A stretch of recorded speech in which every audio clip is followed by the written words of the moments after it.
Саламатсыздар, урматтуу замандаштар. Эфирде кайрадан Санжара программасы. Бүгүн биз Залкарлар эскерүү түрмө көздү Кыргыздын Залкар жазуучусу, Залкар инсаны Чыңгыз Төрөкулович Айтматов жөнүндө кылмакчыбыз. Өзүңүздөр билесиздер, Чыңгыз Айтматовдун көзү тирүү болгондо бүгүн 12-декабрда 91 жашка чыкмак. Жана дагы өзүнүн чыгармачылык ийгиликтери менен кыргыз элин кубантмак деп ойлоймун.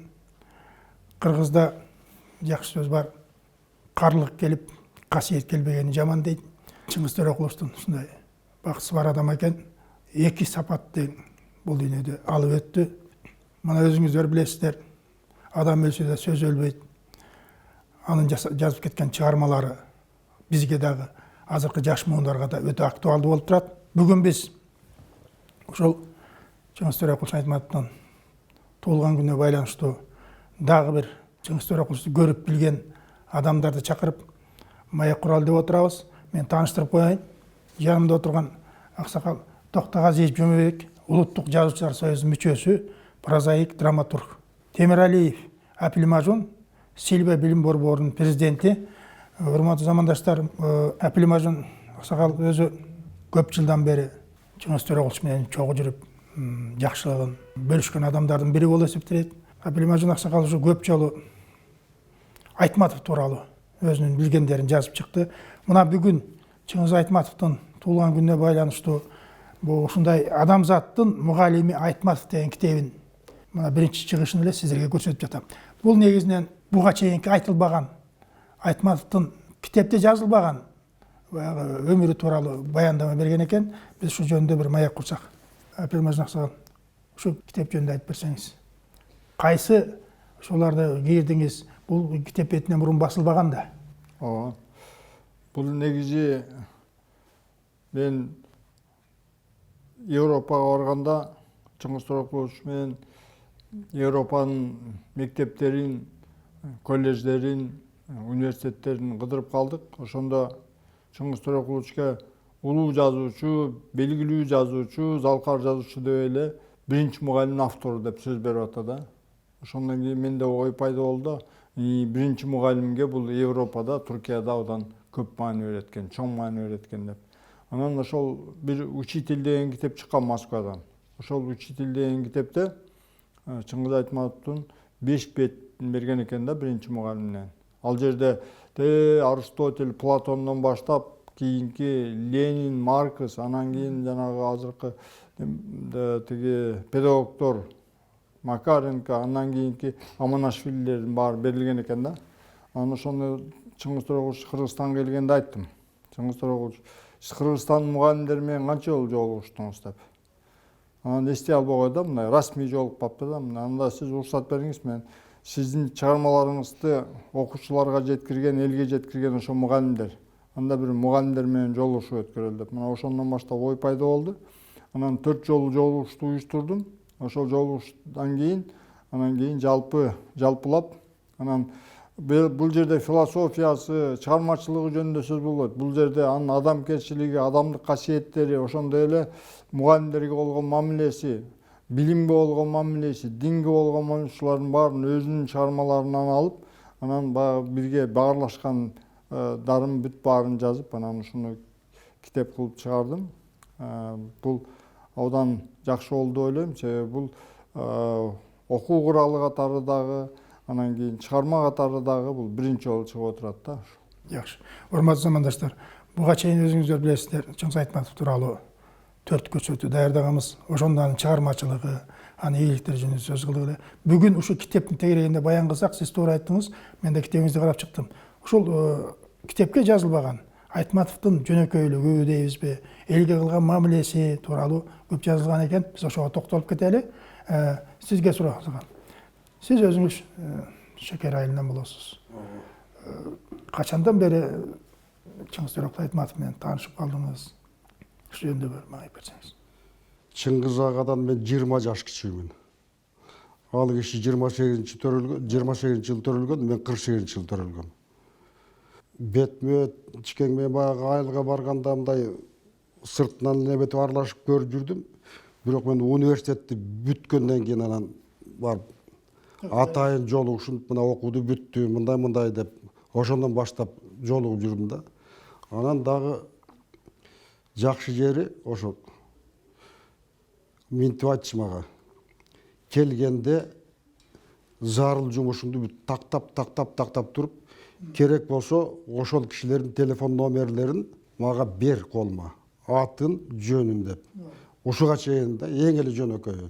Себеби бир жолу барсам, ушундай десем, ал убакта эстирүүнү убагында телефондордун спрощенный бар да. Барактап анан кийин ошондо айтты. Мындан ары телефон номерин алып кел, аты жөнүн алып кел деп ушундай да. Ошондон баштап мен тыгыз эле байланышта жүрдүм да. Бирок ар дайым апилмажиндей болуп ар дайым жанында жүргөн жокмун. Октой текте ушу жолугушуп жүрдүм да. Анан эми баягы айылдашы деп калдыңыз. Бир кызык айтайын. Чыңгыз келет деп калыптыр айылда. Мен барсам ошондой дуу жүрүп атыптыр. Келип кеткен экен да, бир жума болгонбу, 10 күн болгонбу.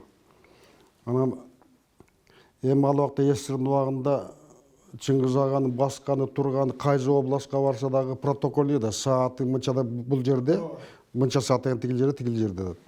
Анан Чыңгыз ага айылга келем деп кабарлап коюптур. Ал убакта мындай телефон жок. Кабарлаган экен саат мынчалар болжол түрдө.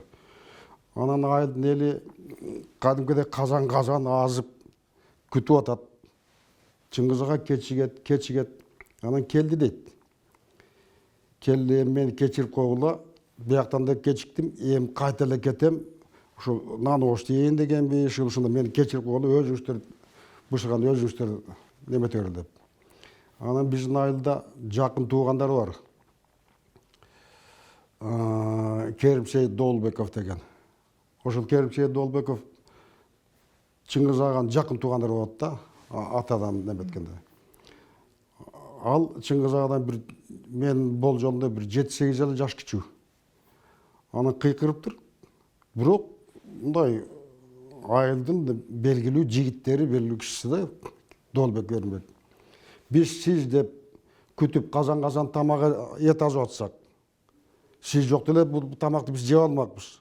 Күтсөк, анан келип алып тургандан кийин жеп оош дебей, же башка кылбай, мен азыр кайнап аткан немени казандагы этти көңтөрөм мен, көңтөрүп салам. Бизге кереги жок. Сизди күтүп атсак деп. Анан чикең токто Керимсейит токто мен калдым да, анан калган экен. Көрдүңбү, протоколдук жумушту токтотуп калган экен да. Эми мындай окуялар көп. Мындай алып караганда. Анан Ашым Жакыпбеков деген бар, шекерлик жазуучу. Көз өтүп кетти. Ал киши Чыңгыз аганын дээрлик повесттерин, романдарын дээрлик баарышын которду да. Азыркы эмес тиги немени Теңири Манас жазган автор да. Анан ал кишинин үйүндө отуруп калган экен Чыңгыз ага. Отуруп баягы тамак жеп отурушкан го, баягы үй бүлөлүк неме менен. Анан Чыңгыз агага баягы чүкөлүү жилик тийип, анан мындай тазалап, бычак менен тазалап, анан стол мындай да. Анан Ашым чүкө оң экен, сака. Onu tarlap turan aşı memnun ökçöp göreyim dep. Ökçöp. Anan alçı turgan eken. Kuday buyursa men tölgü açıp demettim ile jıl aylanbay erkek uğuldu bolaşın dep. Айтмады. Аны şu men угуп орунду ачып таң калдым. Анан жыл айланбай эле эркек уğuldu болду ашым. Анткени бала токтогон эмес, боюнан күкүн эженин боюнан түшө берчү да, бир эле кызы бар болчу. Анан ошол жанагы Улан деген уğuldu болду, ошол токтоп жыл айланбай ошол төрөп берген. Дагы бир өткөрө таң калыштуу жери Түркияга барат, баягы эсир чачырагандан кийин Түркияга барып келиш оң болуп калды да. Анан топ Түркияда баягы түрктөр дагы, Азербайжандар дагы Чыңгыз аганы абдан ушундай сыйлашат. Чыңгыз ага кандай барды ошондой топур эле бура бастырып айтты да. Анан бир жигит далбалактап келип эле элди жиреп келип, Түркияда жиреп келип, анан Чыңгыз аганы этегинде топу кылып, апилмесин жакшы билет муну, Чыңгыз аганы этегин топу. Чыңгыз ага таң калып калыптыр. Топу кылып чөгөлөп.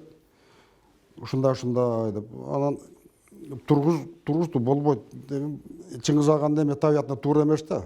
Кой міне десе, мен аялым менен ушу көп жыл жашадым дейт. 5 жыл жашаганбы, 6 жыл жашаганбы ушундай. Уулду болбой атабыз деп. Анан Чыңгыз ага айттыр. Буюрса келерки жылы эркек уулду болошуң деп. Батаңды бер деп тур да, баса батаңды бер деп. Буюрса эми келерки жылы эркек уулду болошуң деп. Анан жүрөт анан 4-5 жыл өтүп кетет окуя. Анан кайта чикең аяка барат. Барганда эле баягы топту жиреп кайта дагы баягы унутуп койгон да Чыңгыз ага. Кайта келди этегин топ кылып анан эметип, сиз эжиңиздеби, ушундай мен сизден батаңызды бир дедим эле, уулду болгон жоксуз, балалуу болгон жоксуз деп. Тетигинде деп 5 жашар, 6 жашар баласын келинчегин көрсөттүр. Сизден кийин бир жыл айланбай эркек балалуу болду тетигинде деп. Анан бизде азыркы жазуучулар деле, батыштын жазуучулары деле Чыңгыз аганы пайгамбар деп ачык эле жазып жүрөт. Муну пайгамбар жазып жүрөт. Мындай алып караганда, Чыңгыз аганын көзү өткөндө мен баягы көңүл айтып дегенде мындай жазышпадыбы? Аргажы биздин газетага. Анан көз өткөндө мен жаздым. Дүйнөлүк адабияттын, дүйнөлүк жазма адабияттын эли жетим калды деп тема бердим. Жетим эле калды да. Анан эч ким деле Чыңгыз аганы ушул дүйнөдөн өтүп кетти деп эч кимдин оюна келген эмес. Мен 3 кызым түшүмө да кирген эмес да. Бул ушундай бир окуя болуп кетти. Анан жана айтпадым, дүйнөлүк адабият, дүйнөлүк Америкада болобу, башкада болобу, биздин эмеде болобу пайгамбар деп жүрөт. Пайгамбар деп. Чын эле бул пайгамбар. Пайгамбар өткөн пайгамбар сабалар деле ушул жер үстүндө жашаган Чыңгыз ага деп болду. Бирок айтканы орундалып, жолсу келерки жылы мындай болот деген ал баары туура келип турган. Бул досу Муктар Шахановдагы баягы Чыңгыз Айтматов каза болгондон кийин өз интервьюсунда айтып атпайбы? Абдан жакшы дос элек Чыңгыз Айтматов өтүп кетет деп ойлогон эмес элем. Мен жетиминдей эле болуп калдым деп айтканы бар да. Урматтуу замандаштар, Ашым Жакыпбек деп аксакал айтпадыбы? Биз айтып атабыз, көп жерде мен суроо берип жүрөм, Манаска көңүл бурду беле деп, кээ бир айтат Манаска көп көңүл бурчу эмес деп. Бирок ушул жерден айтып койчу нерсе, Манасты кара сөз менен жаздырга демилге кылган Кеңеш Юсупов менен Ашым Жакыпбековго Демилгени Чыңгыз ага көтөргөн. Чыңгыз ага көтөргөн да. Чыңгыз Айтматов көтөргөн. Кара сөз менен жазылган. Ашым Жакыпбеков менен Кеңеш Юсуповду. Бул чындык. Максат баягы эпосту, ар кандай варианттар бар да. Эпос ыр түрүндө жазылган эпосту башка тилге, орус тилине, агылчын тилине, немис тилине, башка тилге которгондо кыйыныраак болот экен, уйкаштыгын кууш үчүн сөз таппайт экен. Анан Чыңгыз ага ошо ойлонуп, ушул оюна туура келгенби, агылчын тилине, орус тилине, немец тилине, ушул улуу тилдерди которуш үчүн кара сөз түрүндө жазса, ошондо оңоюраак болот деп, ошондой Чыңгыз ага бул демилгени көтөргөн да. Могул китепте жазылган. Манасты биз акыркы демибиз калганча коргойбуз деген бир жери бар, жазган жери бар да. Анан бизде Таласта Асанкан Жуманалиев деген манасчы болгон. Анан ошол келип калды. Кутконгон Манас Ордо деген бир китеп жазылып, ушуну Чыңгыз Торобовичке тапшырып коеюн дедилем деп. Анан макул деп тиги Айтматов өргөсүнө эшитип бардым ба, кино үйүнө. Анан барсак Чыңгыз Торобович бар экен, кирип анан китепти белек кылды. Мына Чыңгыз Торобович ушул Кутконгон Манас Ордо деген китеп жаздым тигибу деп. Анан мындай карап туруп эле бирок та Чыңгыз Торобович айтып калды. Асанкан, эмне Манас айтасың деп. Айтам деди, өзү желпинип отурган да. Анан кайерге айтам деди да.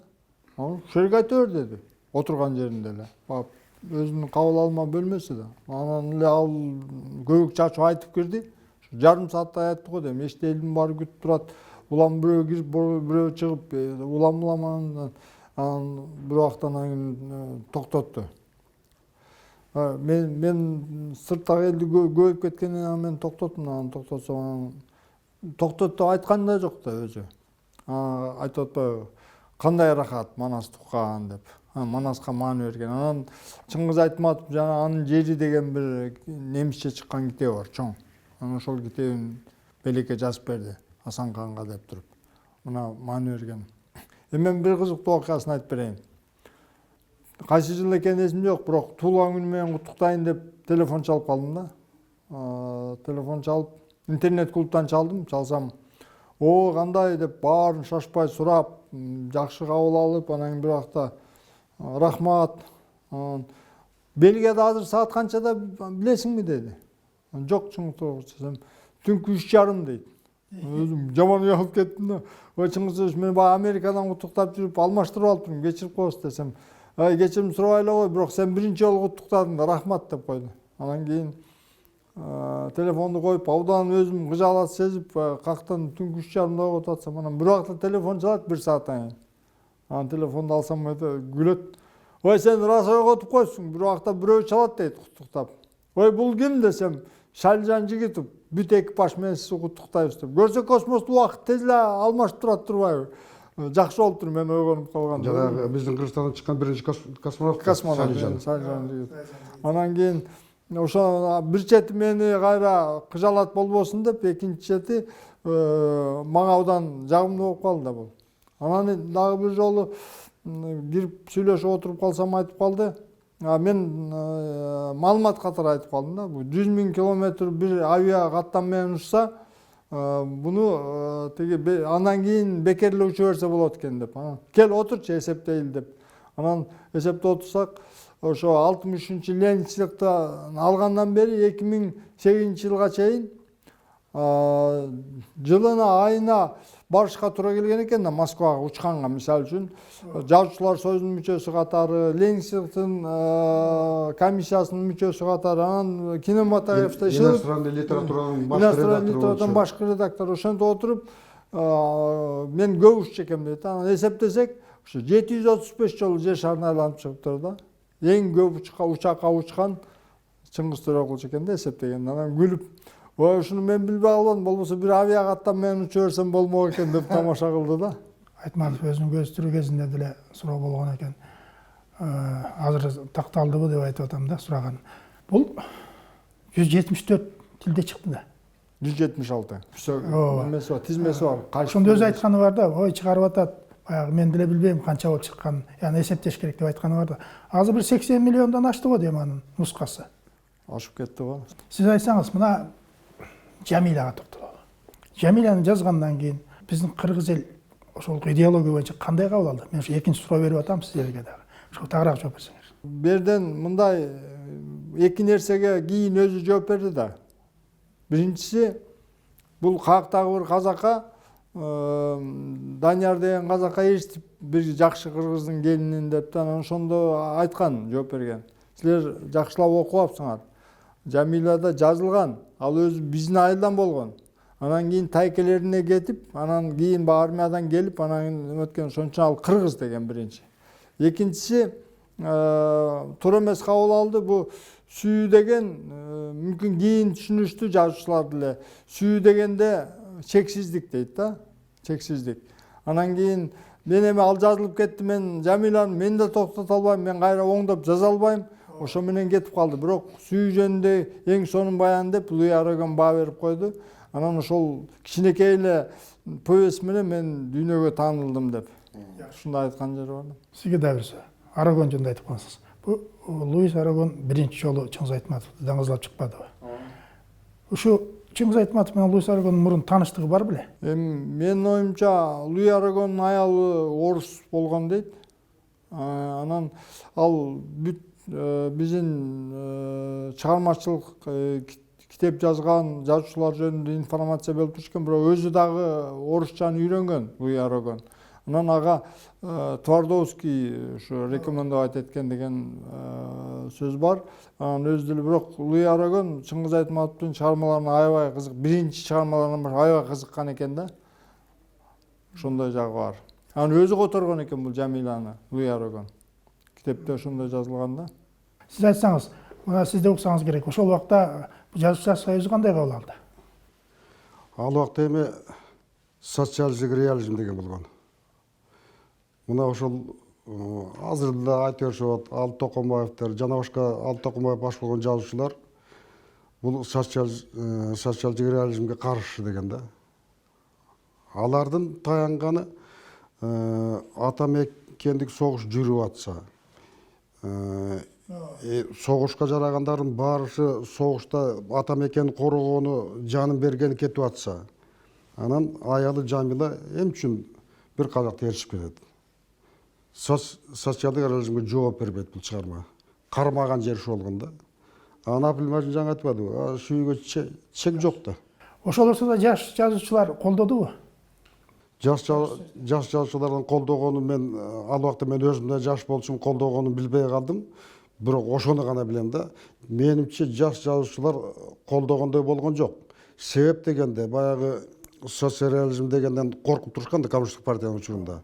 Болбосо мен көпчүлүк эле мына Түгөлбай Сыдыкбеков ага менен эле чогуу жүрүп калган күндөр болду. Жумалап командировкалап. Ошол учурда деле баягы Чыңгыз аганы кодулай баштаганда социалдык реализм жок дегенде мындай бул чыгарма эмес, биздин улутту, биздин кыргыз элин жамаатты кылды дегенде эле ошол учурдагы эски жазуучулардын бир дагы мындай макаласын окуган жокмун да. Каршы жок. Кечиресиңер. Чыңгыз аганы жактап чыккан ошол учурдагы Чыңгыз ага менен тең дээр болобу, кичүүлөр болобу, улуулар болобу, жок силер билбей атасыңар деп Чыңгыз аганы жактап чыккан жазуучуларды мен окуган жокмун чыны. Мүмкүн окубай калышы мүмкүн, бирок мен кезиктирген жокмун да андайды. Анткени Коммунисттик партиянын күчөп турган убагы болчу да. Жазуучу катары эле өзүн көрсөтпөстөн бул коомдук ишмер катары да өзүн алып жүрдү да. Ушул тияка бияка учуп келип жүрүп, ар кимдин баягы социалдык экономикалык абалын көрүп, келгенден кийин өзү ой жүгүртүп, Кыргызстан жөнүндө айтып калчу беле. Эми ал убакта мындай да. Батыш жакшы, батышта бүт баардыгы бар деп айтыш кыйын эле да. Бирок ушу турмуштун оңолушуна жараша даже бир жолу айтканын билем. Уже Советтер Союзу тарап ушундай болуп калганда, эми ушу жалаң эле үйлөрдүн баарын эле ушу шипр менен эле жабыла береби. Жанагы Европанын жанагы жапкан немелерин, темирлерин алып келип ушундай кылып жаап дегендей кылды да. Анан сарай жапса болот, анан үйлөрдү ушул дегендей ойлорду айтып жүрдү. Анан Европадагы баягы элге түшүлгөн шарт, мисалы үчүн баардыгы ушуларды бизге алып келиш керек, мүмкүнчүлүк бар азыр дегендей ойлорду айтып жүрдү. Конечно, кыргыздар жакшы жашасын деп эле ойлоп атты да. Бирок ал жана чабандар жөнүндө, башкалар жөнүндө мурун чогулуштарда ушуларды айтчу эмес беле. Болбосо жанагы Танабайды деле айтып атпайбы? Шарт түзбөй эле анан кийин бул козулар билбейт экен да менин коммунист экенимди айтып атпайбы? Эми ошол уже тоталитардык заманга каршы чыгармасында жазып баштады. Ал киши айтчы. Бу жазуучулар ой сен минтпейсиң, тинтпейсиң деп айтпайт. Алар жазат, ошону окуп түшүнүш керек деп. Бул жерде мен кошула кетейин, жанагы суроого Апилмажин да жооп берди. Менин оюма кылт түштү да. Жана чет мамлекетте тигиндей чатыр тигиндей деп атпайсыңарбы? Кыргызда мындай сөз бар. Көп жашаган билбейт, көптү көргөн билет деген. Анан Чыңгыз ага көптү да көрдү. Андан кийин 80 жаш дегенде оңой жаш эмес. Ушада биз Кудайга шүгүр кылалы. 80 жаш дегенде тамаша жаш эмес. 80 жашка чыкты. Мен оюма кылт эткени Чыңгыз ага Жамиласы менен бүтүндөй дүйнөгө тарады да.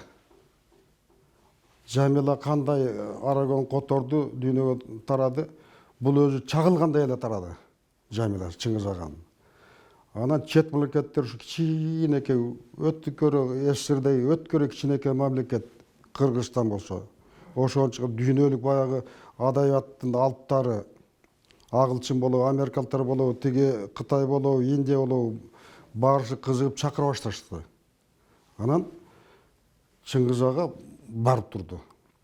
Коммунисттик партияда тыюу сала албай калды Чыңгыз агага. Каяка барасың, эмне үчүн барасың дей албай калды. Бул эркин адам болуп калды СССР учурунда. Кааласа Кытайга барат, кааласа мисалы айтып атканда, кааласа Америкага барат. Артын ал жактан досторду күттү. Анан мен өзүмчө жекече ойлойм да, Чыңгыз аға көп жашады. Көптү окуган да, көптү билген. Мен өзүм жеке түшүнүгүм боюнча, биз бала кезибизде кумурскалардын уйгуна барып тирилигин карап турчу эмес белек. Же болбосо чимээлердин тирилигин карап кызыгып. Чыңгыз ага немеден чыгып кетти да, космостон чыгып кетти. Дүйнөлүк элдин жашоосун мындай карап калды да. Анан салыштырат да биздин Кыргызстанда капа болушу да мүмкүн. Эми үчүн биздин эл мындай болбойт, эми үчүн Советтер Союзу мындай болбойт деп капа болушу мүмкүн да. Мен өзүмдүн жыйынтыгым да, акыл жыйынтыгым. Анан жана айтып атпаймынбы? Көптү окуган, көптү көргөн, көптү билген. Анан бул кишинин немеси акылы, философия дейт да. Акылы өткөрү, өрчүдү да. Эми бу жерде көптү окуган дегенди айта кетейин. Бизде Тайсариев аты эзиме чыгып атат, мүмкүн сүйлөп калып эстесем айтармын. Ошо кишиден же 2-3 жаш, ошо киши Чыңгыз агадан 2-3 жаш улуу, же болбосо 2-3 жаш кичи ушундай өз орнунда. Чыңгыз келип калды дейт айылга. Биз баарыбыз балабыз дейт. Ошондо бала болгондо мен болжолдодум, анан сурагандырмын канчада экенин. Мен болжолум боюнча 12, 13, 14, 15 жашар балдар. 7-8 жаштар топ балдар болуп ойноп атабыз дейт.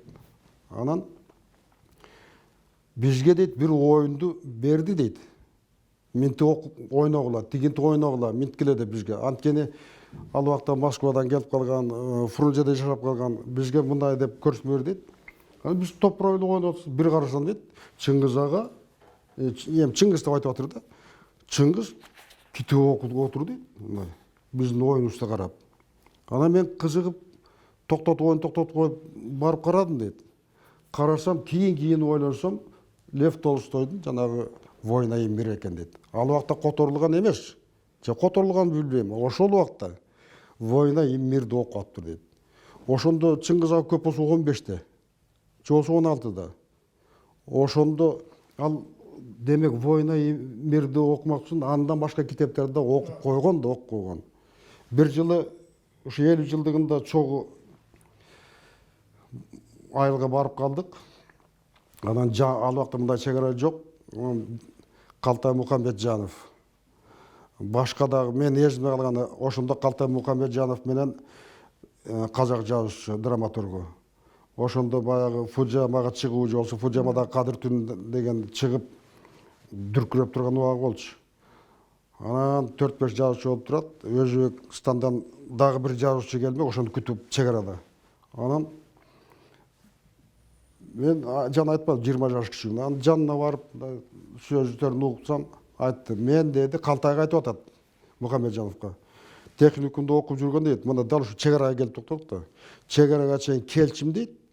Анан чегарадан кийин китепти алып, анан окуп кете берсин дейт. Үйгө чейин. Үйгө чейин. Казакстан менен Кыргызстан немесинде чегарасынан. Окуп кетип жолунда карап коюп, анан эметип окуп кете берсин дейт. Бул бала кезинен баштап бүт өзүн өзү курчутту, өзүн өзүн чарыкка салды, өзүн өзүн бүлөлөдү. Аң сезими ушунчалык болгон аң сезим дагы үстүнө кошулду да.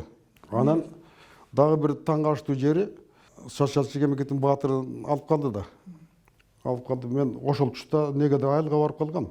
Кутту тап коеюн деп немеге айылдын немесине клубуна барсам, маданият үйүнө барсам, жаңыда чыгып кетти дейт. Каяка чыгып кетти? Арчагул тарапка чыгып кетти. Анан бир тааныш жолдош балдар айда машинаңды Москвич ушуга отуруп Арчагул кууп бардым. Арчагулдан жаңы чыгып кетти дейт. Анан Көксайда агиш сыйлаган бир аксакал бар болчу, сен билесиң Мушкек. Ошолор менен көксайлык аксакалдардын менен неметкен экен. Бирок сыртта жүрүшүптүр. Анан Чыңгыз ага кут болсун, артыңыздан кууп маданият үйүнөн тиги айдан анан күлдү. Анан мен да айттым, Чыңгыз ага мен өзүм социалистик эмгектин баатырын мен өзүм алганда окуган деп. Чын ошондой болду да. Далбалактап артынан кууп анан күлдү. Рахмат айнан, рахмат деп. Анан үйгө киргиле деди. Анан төр жакка отургандай болгон жок а киши. Төрдү жалаң аксакалдар. Анан кийин ушу төр мындай калды, төрдүн кыйгаш жагында, же болбосо бияк кыйгашында, же буяк кыйгашында Чыңгыз ага отурду. Бул киши айтып аткан сүрөт бар да, ошол сүрөттү көрсөтөбүз. Ошол жерде чөк түшүп, аксакалдарга отчет берип аткандай болуп отурат да. Бул карыяларды сыйлаган да бул негизи. Улууларын, карыларды, айылдын аксакалдарын сыйлагандай чөк түшүп отурат. Ал жерде Калтай Мухаммеджанов да отуру, анан сүрөттөрүнө таандым биздин шекерлик аксакалдар. Эң эле жөнөкөйлүгү да, эң эле жөнөкөйлүгү. Анан ойлоп коем, баягы башка жазуучуларбы, башка мен деген депутаттарбы, же болбосо башка немелер ойлорун албасын. Жаш депутат болсо дагы ал төргө чыгып кетмек. Мен жанагы бир аз толук суроо алган жокмун. Биз айтып атпайбызбы, саясий абал тууралуу, социалдык экономикалык абал тууралуу Кыргызстанда кандай ой жүгүткөн деп атпайбы. Бул киши баягы депутат болуп турганда эле өзү ачык эле сүйлөгөн киши экен, бетке айткан киши экен, баарыбызга болуп калбадыбы. Ошон үчүн көпчүлүк бийлик ээлерин жактырган эмес. Жана эркин жүргөнүндө эле ошол мен ойлойм да, кармана турган эчтекеси жок, корко турган эчтекеси жок дейт да. Анан кийин бул бир Муктар Шахановдун айтып калганы бар. Чыңгыз Айтматов экөөбүз бетке айтчу элек. Бир жолу тиги Чыңгыз Айтматов айткан турбайбы? Түркмен башы өз тирүү кезинде эле 3000 эстелик салдырып туруп, ушуга болсун деп. Ушуну Түркмен башы уккандан кийин тияктан тыюу салыптыр, Шаханов менен Айтматов Түркмөнстанга кирбесин деп. Мына ушундай өзү ачык айткан чекен деп атам да. Ошон жана сураганым ошо да. Бул Шаханов айтып жүрбөйбү? Мен сизге айтпадымбы? Бул каза болгондон кийин мен жетимдей эле болуп калдым. Бирден бир бетке айткан киши болчу. Биз жанагы өзбек хлопковый деланы айтпай эле коелу, анын мурунку делосунда өткөнүбүздө айттык эле, кандай чоң иштер жасаган. Өзүңүз да көрүп атасыздар, угуп атасыздар, кайталап кереги жок. Мен ошого токтолгонум да. Анан айтсаңыздар, бул киши атак даңкы катуу чыкты, кыргызды көтөрдү чындыгында эле. Муну бардык эл сыйлады. Мына өзүңүздөр билесиздер, дайыма туулган күнүндө жерлерде, аймактарда, башка өлкөлөрдө дагы Айтматовду эскерүү жүрүп жатат. Бул киши эмне үчүн Нобель сыйлыгын алган жок? Татыктуу беле ошол Нобель сыйлыгына? Нобель сыйлыгына татыктуу болчу көрсөтүлгөн. Анан ушул жөнүндө 78-жылы 60-ка чыкканда айылына барып жолугушкан. Анан ошондо ар кандай суроолор болгон. Анан Замирбек деген Үсөнбаевич ошол эртеси күнү, биринчи күнү толук талашыктар менен жолукту, эртесинде айылы менен жолугушту да. Анан ошондо Замирбек Нырдаганов Нобель сыйлыгын бербесе, ал жюрилердин катасы Нобель сыйлыгынан өтүп кетет, кыргызымдын батасы деген. Анан ошондо да суроо болгондо, бирден мындай болгон да, жанагы мен конкретно болгон окуяны айтып берейин. Мен суроо берип калдым, ошо дагы бир жолу көрсөтүлүпсүз, сиз Кудай буйрса ошо 2006-жылы болуш керек эле. Анан ошол жылы кайсы жылы алдыбы? Жакында деди, ушу Нобель сыйлыгын Мухаммед Памук деген түрк жазуучусу алат деди. Себеби ал саясатка да кийлиш, анын өз элин дагы саткандай болуп калды деди. Себеби армяндар, түрктөр армяндарга жана геноцид үчүн төлөш керек. Компенсациясын төлөш керек деген, и ошону ошол жазган экен да Мухаммед Памук. Чын эле ошол жылы ошол алды да. Ошондо дагы Чыңгыз Төреқұловду жылып кетти. А экинчиси бу Жүмбек Байке да айтып атат. Андан мурун багы Чыңгыз Төреқұловга көрсөтүлүп, чечим чыгып, анан кийин жанагы Германиядагы багы Берлин дуалын кулаткандыгы үчүн Горбачевко өзү уступайт эткен экен да. Мейли ушул боюнча тынчтык үчүн берсе берилсин деп айткан экен деген сөздү уккам, бирок бул киши тактап атат, так айтып атат. Ошондо Нобель сыйлыгын Горбачев алып калган да. Өзү протоколдук иш менен эле бекиген экен. Көп деле созулган үчүн бир түндө кайта алмаштырып, анан Горбачевко берилген да бул. Альфред Нобель өзү тирүү кезинде эле баягы сыйлыктардын номинациясын айтып келгенде, бирден бир эмес, ошол жакшы, көрүнүктүү адабий чыгарма чыгаргандарга берилсин дегени бар да. Ошого карата мен ойлонуп атпайм, бул буякта саясатта кошулуп кетти. Саясатташып кетти да, саясатташып. Бакта мүчөлөрү дагы көбүнчө христиандар да. жанагы плаха чыгармасында ошого кайрылганда ошондой болуш керек деп ойлойм да мен. Мүмкүн.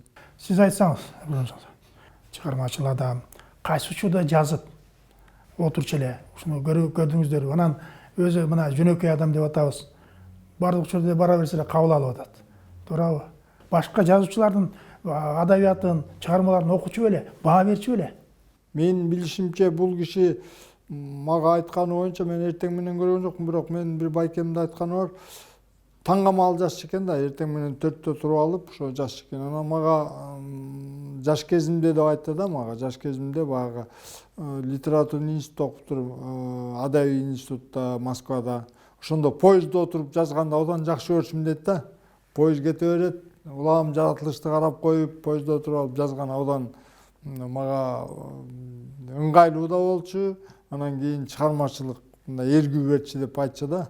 Анан кийин ошо көбүнчө эртең менен эрте жазам деп айтып калчу. Мына жазуучулар дейбиз, Чыңгыз Айтматов да ошол адамдардын бири.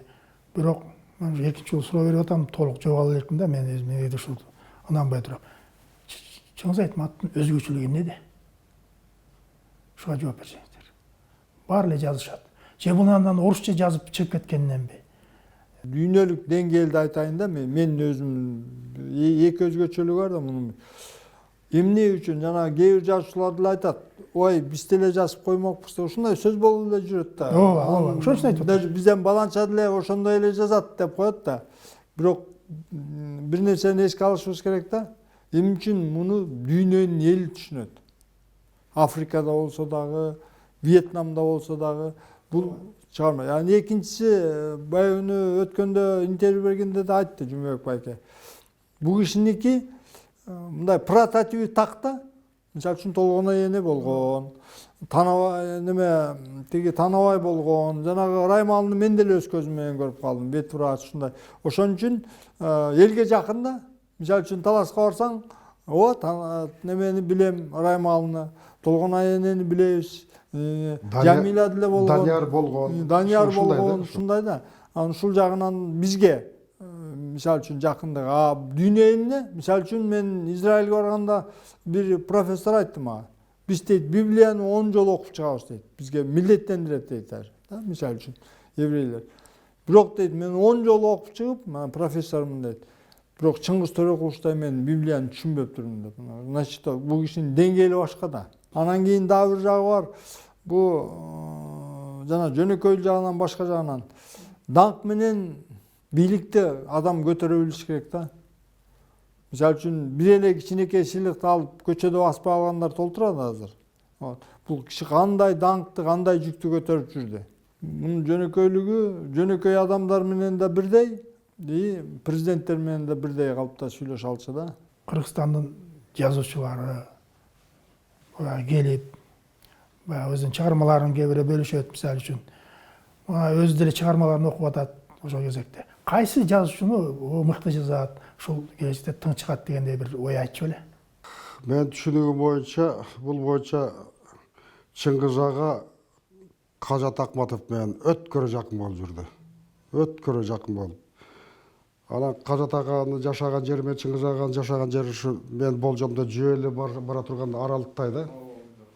Ошо Кажат ага бир-эки жолу айтты, мында жөө эле чыгып барып сүйлөшүн этен деп. Демек, ал Кажат аганы чыгармаларын бүт окуша керек деп ойлойм. Анан Кажат ага менин түшүнүгүм боюнча, мен окуганым боюнча Кажат аганын чыгармалары бирөө дагы жанагы тирде молоко деп коет атканда. Молоко кеткен эмес да Кажат аганын чыгармасы. Ар дайым 10-дук, 9-дук, 8-дукте тийип турган. Демек, мээлеген калибринде. Чыңгыз ага ошо Кажат аганын ошо чыгармачылыгын, анан мамилелеш болуп кетип, мен үчүн Кажат аганын чыгармасын сыйлап, Кажат ага менен жакын сырдаш болуп жүргөн да, мен түшүнүгүм боюнча. Бул жанагы айткан жери бар да, бир интервьюсунда бар. Суроодо айтып атпайбы? Доста болот, каста болот. Досторуңуз ким десе, ошол көп чет өлкөдөгү досторун айтып келип, Кыргызстанда жазуучулардын бирдей болгон ошол Казат Акматовду, Асан Жакшылыковду да айтып кеткен жери бар да. Немен Омар Султановду. Жазуучулар союзунда болгон немесинде бир айткан жери бар, жанагы Өскөн Даникеевди. Кыздын сыры деген. Андан жакшы көргөн. Бул абдан жакшы чыгарма, ушуну өнүктүрүш керек да. Ал киши өзү инженер экен да. Киного да тартылды го кийин. Кино тартылды Кыздын сыры деген. Бир жолу бир казак журналист интервью алган. Чыңгыз Торокушка келип Кыргызстандан алган да, бүт телевидениеге берилген. Аны ошондо казак журналист эң акырында сурап калды да.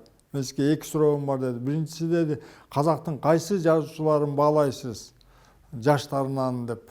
Анан кийин эми мен жаштарын жакшы билбейм. Анан азыр айтып ушинтип баалап койсоң эле эртең эле Чыңгыз Айтматов минтип айтты деп ушинтип кетет экен. Ошон үчүн мен унчукпай эле коеюн десе, Олжас Сулаймановго кандай карайсыз деди. Анан айтты, Олжас Сулайманов жашпы деди. Жаш эмес деди. Мен азыркы Олжас Сулаймановдон да 4 жаш кичүү кезимде мен Ленинский лауреатын алгам. Азыр толуп турган, болуп турган убагы, жаза турган убагы деп койду да. Анан кийин экинчиси деди, сиздин хоббиңиз эмне десе, кыйын сурообу десе, жок бул кыйын суроо эмес, менин хоббим жок деп койду. Анан кийин эми мен сага бир суроо берейин деди журналистке. Бериңиз дедилер, анан айтты. Мен суроо бербейм, бирок бүт казак элиме болгон махабатым, казак элине болгон мамилем ушу сага берген интервью менен жетсин казактарга. Мен казактарды ушунчалык сыйлайм. Анан менин эки таберигим бар. Биринчиси биздин өзүбүздүн Манас, экинчиси Мухтар Абазовдун Абай китебин дайым алып жүрөм жаныма деп ушинтип айтты да. Интервью демекчи, мен Чыңгыз агадан интервью алдым. Эми деди, мен сөзбө-сөз айта албайм, анткени газетага чыгып кетти. Сөзүнүн төркүнү мындай: ааламдаштыруу, глобализация жакындап келатат деди. Бул өткөрө коркунучтуу деди. Мен угуп отурдум, эметтим. Газеталарга жарыялап жибердим. Анан ойдон ааламдаштыруу, глобализация. Көрсө улут маселесин мен кийин 1 жылдан кийин, 6 айдан кийин анан барып ойлонуп калдым да. Мынау ааламдашууда улут маселеси ошо 50 миллиардтаган, миллиондогон улуттардын арасына кирип, биздин алакандай мындай аз элибиз ошолорго ассимиляция болуп кетпесе экен деген сөз экен да. Аны ачык айткан эмес. Аны кийин 6 айдан кийин, 1 жылдан кийин анан барып ойма келди да. Бул деди, ааламдашуу өтө коркунучтуу деди. Бул аз улуттар боюнча деп башын чайкады, ушундай болду. Ушул көрсө мен интервью алганга чейин эле ааламдашууну Чыңгыз ага, ааламдашуунун өзү Чыңгыз аганы түн уйкусунан бездирип жүрүптүр да. Түн уйкусунан бездирип. Мен аны кийин 1 жыл өттү, 2 жыл өткөндөн анан барып туруп оюм ушул келди да, жана интервью деген оюма келип атат. Глобализация жасалуу ушул өткөрө кыйын деди. Аз улуттар үчүн өткөрө кыйын болот деди. Сак болуш керек деди, ушундай деди. Мындай башкача мамиле жасаш керек деди. Биз негизи бул мына сиздер айтып отурасыз. Биз баалуулукту биз кезегинде, мен чынын айтайын, билбей калдык. Жакшы баалабай калган экенбиз. Мына башка өлкөлөрдө Чыңгыз Айтматовду ушу көтөрүп, жыл сайын баягы эскерип турганы таң калыштуу да. Ошондой адам болгон. Мисалы үчүн улуу Британияда деп коелу, парламентте деле жыл сайын карашып, ушул Чыңгыз Айтматовду эскерип атышпайбы? Жана Шри-Ланканын жазуучусуна Айтматовдун чыгармасын которгон үчүн бербедиби сыйлыкты? Ошол кишинин айтканы бар, менимче калбайбыз. Ушу мен жазгандан кийин Айтматов Шри-Ланкалыкпы деп айтып калышы деп. Баягы биз революция кылып, Ленин революция кылгандан кийин кыргыздар айтмас, Ленин кыргыз экен дегендей эле Чыңгыз Айтматов ушу ааламга ушундай бизди таанытып кетти да. Бул мен сиздин бул айтканыңызга мен кошулам. Себеп дегенде азыркы Россия мамлекетинин жазуучулары орустар, орус жазуучусу Чыңгыз Айтматов деп берип жүрөт. Ал жашырын деле эмес, башка деле эмес. Мен тескерисинче мына карап туруп мен сүйүндүм. Биздин жазуучу деп жүрөт. Аны сиз айткан жана Шри-Ланкалыктар дагы биздин Чыңгыз Айтматов дейт. Анан тиги Азербайжандар биздин Чыңгыз дейт. Түрктөр болсо биздин Чыңгыз дейт.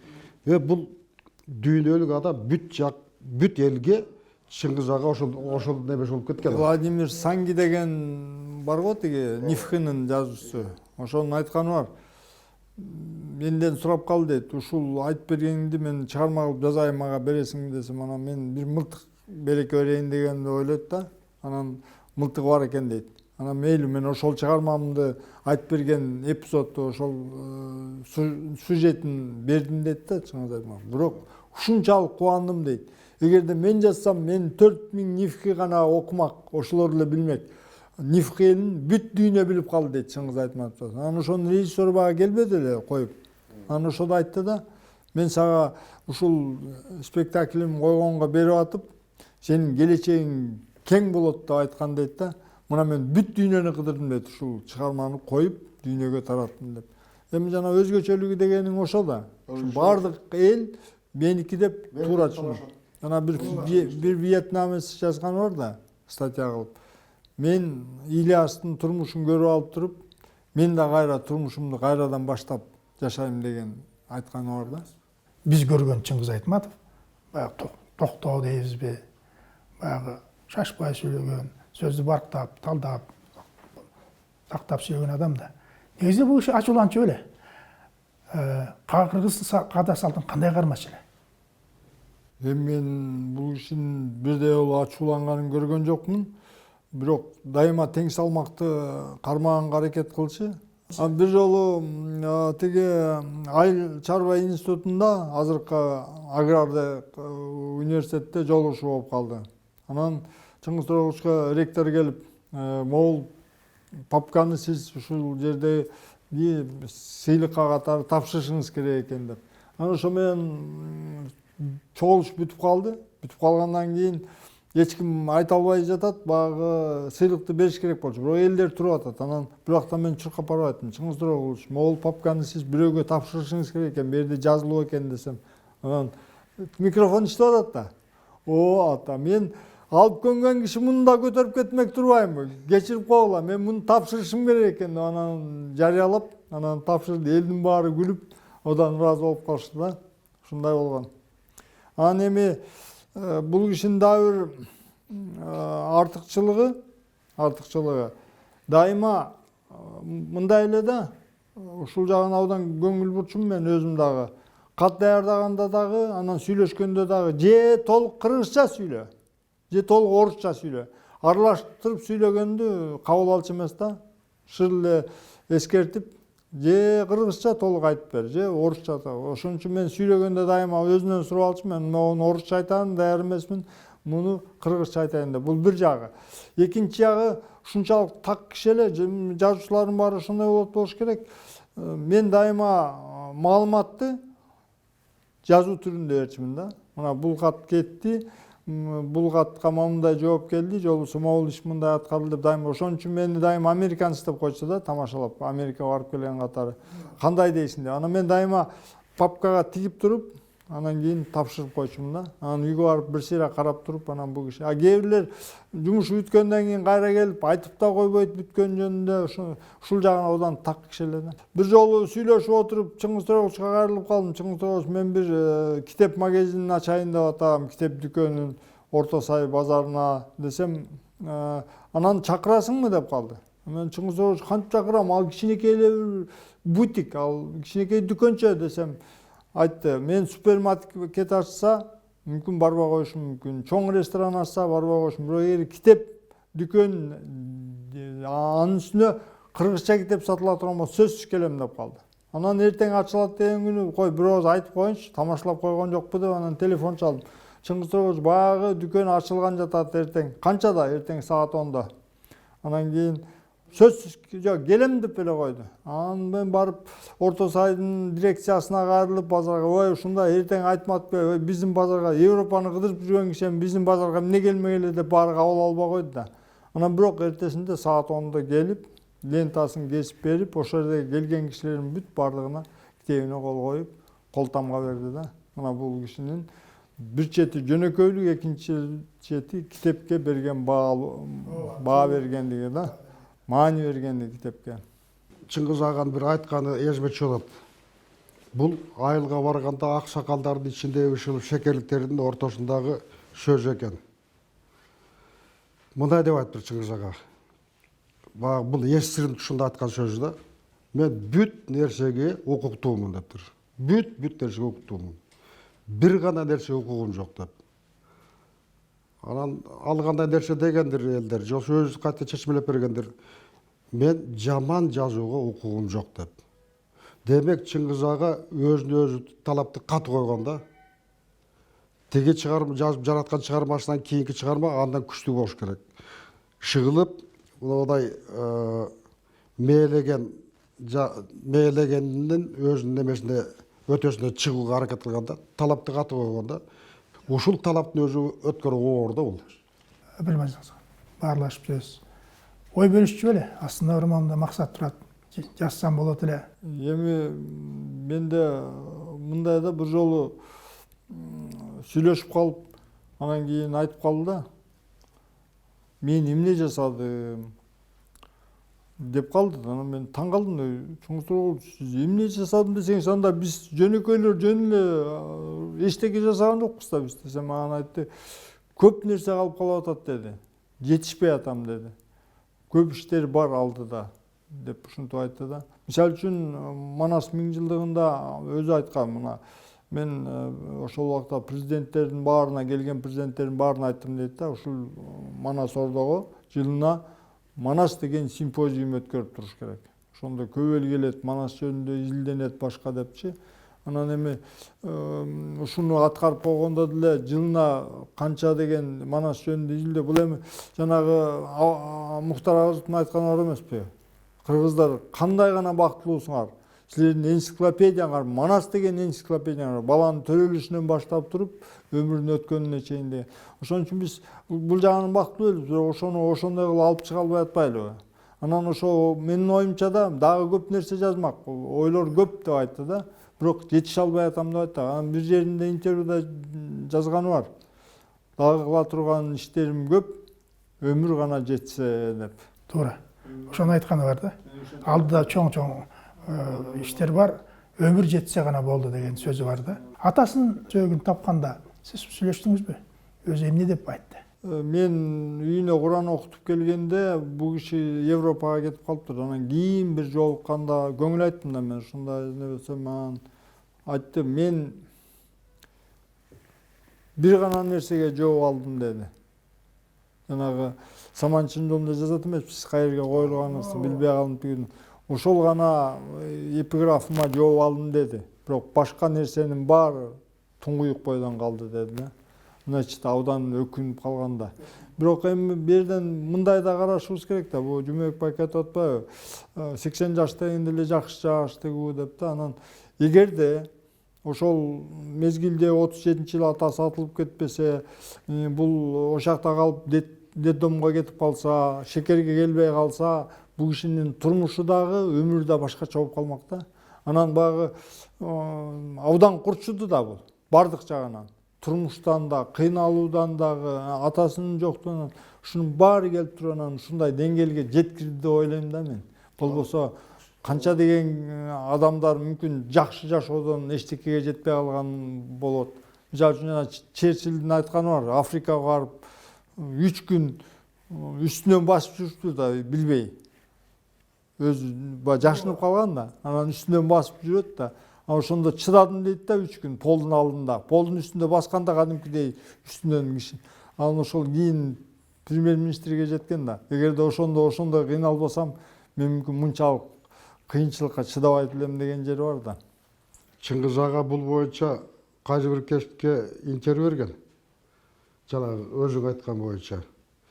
Жана эгер атам мындай болуп калбаса, репрессияга учурабаса, оор турмушту башыбыздан өткүзбөсөк, бул жаратканым деп айтты ушу. Кечте мен өз көзүмөн окугам. Мага жаратканым мага компенсациялап бергени деген жери бар да. Чыгармачыл адам, жазуучу. Үй бүлөсүнүн бирөө тарттыбы атасын? Өзүбүз сурасаңыз эмне деп айтты эле? Жок, бул жөнүндө сөз болгон жок. Кунанбай, казактын Кунанбайы жалпы карыялар менен отурган экен. Анан карыялардын баары айтты да, абай сенден мыкты чыкты Ибрагим. Анан сенден өтүп кетти деген экен. Анан Кунанбай айткан экен, абай эч качан менден өтө албайт дептир. Абайды мен таптым. абай өзүнөн мыктуу таап алсын, ошондо менден өтөт деген экен да. Анысыканда эми келечекте ак каналыктан суу агат дегендей эрте айтпай эле, бирок чыгышы мүмкүн. Асан Акматовду билесиң да? Асан Акматов. Чыңгыз аганын Люша деген карындаш болгон. Көп жыл өттү, көз өтүп кеткени. Ошонун баласы бар, Асан Акматов деген. Ошол мен анда жазуучулар союзунда иштеп аткам. Келди бир чети мени тамашалап койчу, менен көп эле жаш кичүү. Анан мен бир повесть жаздым деди. Кандай повесть? Ушундай. Аны Чыңгыз ага билеби? Билбейт. Мен үлгүрбөй калдым деди. Кандай кыргызча жаздыңбы же орусча жаздыңбы? Орусча жаздым деди. Качан чыгат? Мына жакында китеп болуп чыгат. Китеп болуп чыгар мен колума тийгиз дедим. Анан Мечи Перо деп жазыптыр. Башкы бөлүгүндө Чыңгыз хандын немеси. Анан Чыңгыз Айтматовдун анан репрессия ушуну жазылган. Бүт бири-бирине байланышкан. Баары бири-бирине байланышкан. Анан мындай алып карадым дагы, айтпай, бизде орустар аз көчүп отуруп, сен орусча жазган экенсиң. Аның да туура, мейли. Бирок кыргызча которду анан Афина Абылдаева деген котормочу бар. Ошого берип туруп, анан которуп турганбыз да. Анан кийин драмага айландырдык. Деме жанагы силердин айтканыңар бул үй бүлөсүн деп атпайсыңар, мындай чыгармачылыкка айланган же болбосо ошого оролгон киши барбы деп. Мына карындашынын баласы, жаш, биринин артынан бири шыгылып колунун келишинче жакшы чыгармалар жаратып атат. Асан Акматов деген. Рахмат сиздерге. Ушу китепке жазылган окуяларды бирсине чагылдырып берсеңиздер, улуу жазуучуну канчалык адам эстеп турса, ал адам тирүү дегендей, мына биздин чыгармасы азайтып атпайбы, азыр да актуалдуу. Сизге да рахмат, жакшы баарлашуу болду. Ишиңиздер ийгиликтүү болсун, шыгылып. Жакшылык болсун. Сизге да рахмат. Урматтуу замандаштар, мына кыска болсо да биз Чыңгыз Айтматовдун жакындарын чакырып бир маек курдук Айтматов тууралуу. Мен бир 3 нерсеге сыймактанам. Чыңгыз Айтматов өзүнүн чыгармасы менен кыргыз элин дүңгүрөтүп таанытты. Бүтүндөй дүйнө жүзүнө Чыңгыз Айтматовдун чыгармаларын окуп жатат. Биз муну менен сыймактанышыбыз керек. Кыргыз айтат, бакыт өлөт, бир көлөкө тыраңдаган күнү бою бир орунда тура албаган дейт. Чыңгыз Айтматов өзүнүн чыгармасы менен кыргыз элин дүңгүрөтүп, атак даңк алып, бакыт талайды өз кезегинде кыргызга алып берди. Биз буга да сыймактанышыбыз керек. Үчүнчүсү мен айтарым, бир кылымда бир келип кыргыз элин дүңгүрөткөн Чыңгыз Айтматовдун кыргыз болуп төрөлгөнүнө. Урматтуу замандаштар, ушу менен Санжыра программасын аяктайбыз. Саламатта болуңуздар.